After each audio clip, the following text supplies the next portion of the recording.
have a beautiful program, affordable housing program, to do 200,000 units of houses per year. That is 1 million houses in our 5-year first term. That program has everything to do with you people. Structural engineers will be there, civil engineers will be there, electrical engineers will be there, mechanical engineers will be there. And I want you to request you to participate fully. That is huge investment in this country, and your place is well set. Be part of the affordable housing. And that is why when we were pushing that program, it looked like people thought it's an unpopular thing. There are two things to do: to dignify the people of Kenya by giving them affordable housing, again creating employment for our professionals and for our artisans. So that is a huge opportunity for you people as engineers to get involved. And I want to request you to make sure that we maintain our standards. Even in the whole of this space of 200,000 units per year, it's important that you people help the country to make sure that we maintain our standards so that those houses are safe, not just for now, but for posterity. What the CS Kipchumba is talking about, the airport, I've seen some people castigating him when he said yesterday what happened about Jkia, but that is the truth.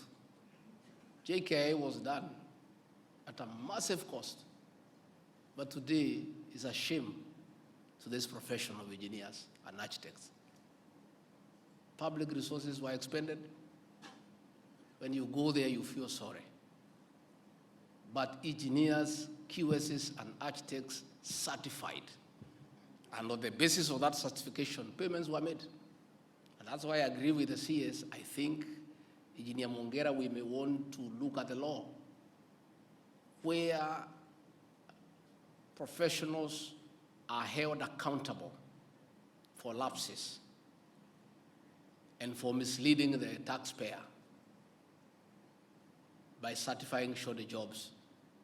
And probably they become culpable criminally. I think that would help this country. And I have seen beautiful work done by many engineers, but the small percentage is spoiling your profession. Because when Kenyans condemn, they don't just condemn that particular engineer, they condemn the whole profession. I think the institutes and the engineering board, the registration board, needs to tighten the regulatory self-assessment mechanism so that among yourselves, you instill ethical standards and get rid of people who are not serious from the profession without even having the outside world intervene. I think internally you can have a self-regulation mechanism that is watertight so that those who are spoiling the name of the profession can be weeded out. And then probably they can join us either in politics or in farming or in any other field. Engineering is a critical enabler to realize of SDGs, Agenda 2063 of the African Union, and Kenya's Vision 2030, as underpinned by the bottom-up economic transformation agenda. Better is our government plans of socio-economic transformation.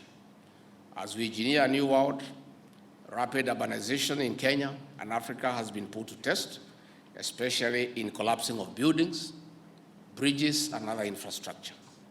We lose people to collapsing buildings and substandard roads, mostly linked to unqualified or uncertified practitioners in the industry. This puts the reputation of the profession under question of a competency of members. We are ready to work with the Engineers Board of Kenya and other relevant agencies in clamping down quacks.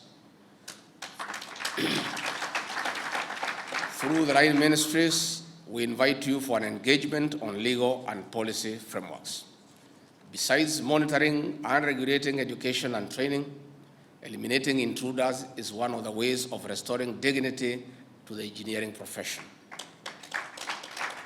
On this note, I wish to declare the 30th Institution of Engineers of Kenya Annual International Convention and the 18th General Assembly of the World Council of Civil Engineers officially open.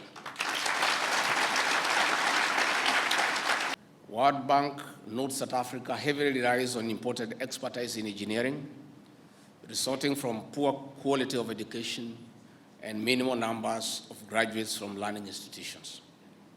Thousands of our students are studying abroad on scholarships and other exchange programs in our bid to strengthen the local capacity for sustainability.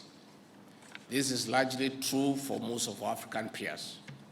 We'll continue to deepen the collaboration with our development partners in enhancing local expertise in various ways as we seek to close the over 7,000 gap of engineers in the country. We are ready to work with the Institute of the Engineers of Kenya in addressing this gap. It is a call that we share with our sister states in Africa if our continent is to actively contribute to development. To rethink our engineering, there must be a paradigm shift, especially in the education system, to groom and nurture new talent and skills. In Kenya, for instance, we are implementing the competence-based curriculum, which focuses more on nurturing skills and talents. In such a system, students gifted in science, technology, engineering, and mathematics subjects will be helped to sharpen their skills for better results. Considering that engineering is one of the most expensive courses, we have revised the funding model for tertiary education to enable students from poor economic backgrounds access the course of their choice.